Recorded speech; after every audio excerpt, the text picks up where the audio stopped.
familiarity here. How do you kind of view your role in the series, especially as it relates to the stretch of the I think it's the same as it has been all season for me.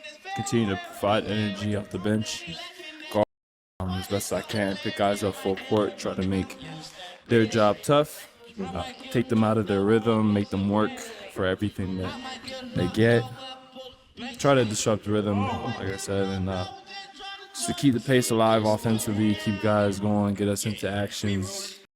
Just kind of like filling those pieces for what the team needs to win.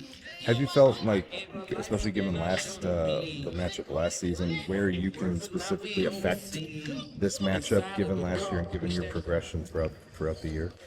Most definitely, I think. Just continue to make the right play and the right reads off the ball. Continue to play off the ball well, and then when I am on ball, making sure guys are getting to their spots, getting us into a good offense, getting the ball moving, playing with pace, just sort of small things like that. And it might not necessarily be making shots like it was last series, or kind of just going to be different things every game. And that's one thing I took from the series before this was that each game I feel like I kind of went into it differently in terms of what the read was going to be. It's the playoffs, teams will make adjustments, and it's just about making the right read, not predetermining anything, keeping my head clear and playing hard. Nickeil, you played a lot of minutes in this series and chasing Jamal and doing all that in the playoff series last year. This year you have Jaden to do that with. Where can you benefit from not taking maybe some breaks off of him, whether it's on a different guy and kind of spreading out that energy? Definitely just gives you more rest. It's difficult picking up 94, guarding multiple pick and roll actions, chasing your butt off, getting hit by screens. Jokic is a big guy. Gordon's a big guy. So, like, just continuously fighting through things. I think right now it helps having Jaden because also we can take advantage of other matchups and try to pressure everybody and cause havoc defensively. And that will allow us to add another weapon to where we can like try to neutralize some of the things that they're going to try to do to us. Jokic only averaged 4.3 assists in the regular season against you guys. It's like the lowest rate in the league. Is that part of the game plan, and how have you guys been able to execute that in making him more of a scorer than a distributor? Well, we know what he can do for everybody, and we know what he does on a regular basis, night in, night out. Probably one of the best passing bigs all time, and just how he sees the floor and his impact on the game. And when a guy's as good as he is, you have to understand, okay, what am I willing to give up? What are we trying to obtain to win games? And, I mean, they have a good team. And so the best thing to do is try to cancel out all the other guys and force him to beat all five of us. When you and Jamal are both a big part of what the national team is going to do this summer, how cool is it to kind of have this moment to play against him in a big playoff series a couple months before you guys go to Paris?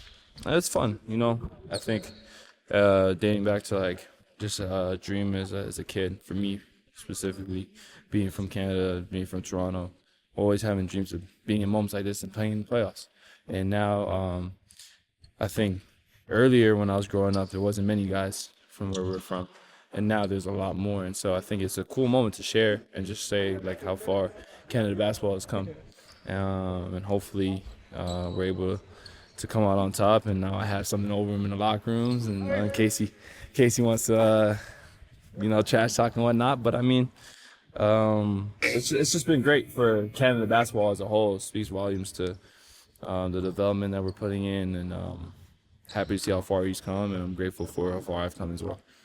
How do you think this team is able to handle the emotions in an atmosphere like this, against a team like this, to keep your composure even when things get dark? I think we all matured. This season, we all grew as a team individually. And one thing we've been able to do is really lean on Mike, and Mike's been there all season.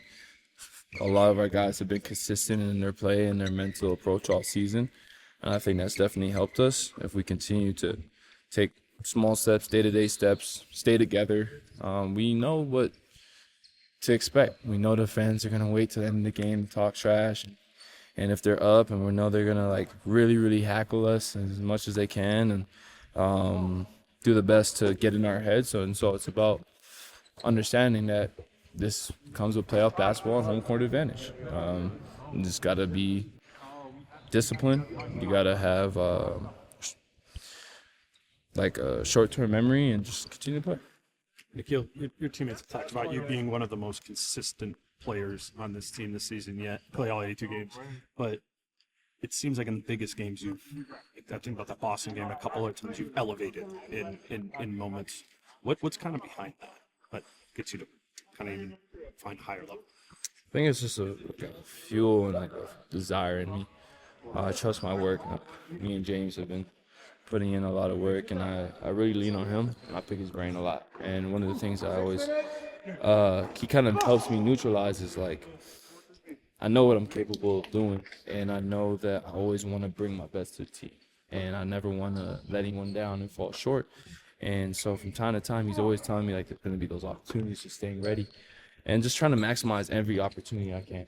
And so, like I mentioned a lot of times with that Bible verse, it kind of just keeps you in that mindset of just whenever my name is called, whenever I'm on the court, whenever I'm playing the game or anything I do in life, it's how can I maximize the opportunity, be the best I can be. And I trusted it. Sometimes I learned throughout the year, like, not to press and to let go. And then in those big moments is when things actually opened up for me. And it's kind of like reverse psychology. Like, you got to want it less. You got to kind of like ease up off it, and then it comes to you. And then from there, just ready to do the right things. Thank you.